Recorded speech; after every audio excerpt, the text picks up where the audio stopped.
पति पत्नी के बीच में टीवी के रिमोट को लेकर झगड़ा हुआ। झगड़ा इतना ज्यादा बढ़ गया कि पत्नी ने अपने कमरे में जाकर फांसी का फंदा लगा लिया और अपनी जान दे दी।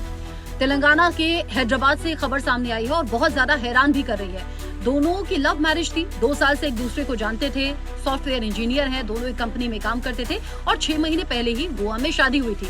लेकिन यहाँ टीवी के रिमोट को लेकर झगड़ा इतना ज्यादा बढ़ गया कि पति घर से चला गया।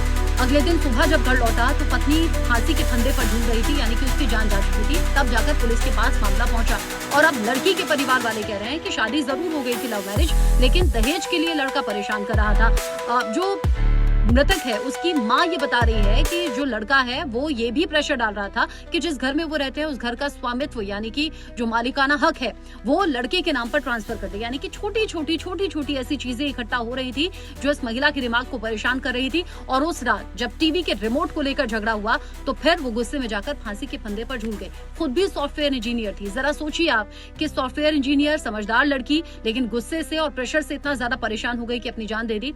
अब पुलिस तक मामला पहुंचा है। पुलिस कह रही है हर पहलू से जांच करेंगे, लेकिन जिसने भी सुना वो बड़ा हैरान रह गया कि 6 महीने पहले शादी, रिमोट पर झगड़ा और बात सुसाइड तक पहुंच गई। इसको लेकर आप क्या सोचते हैं, बता सकते हैं।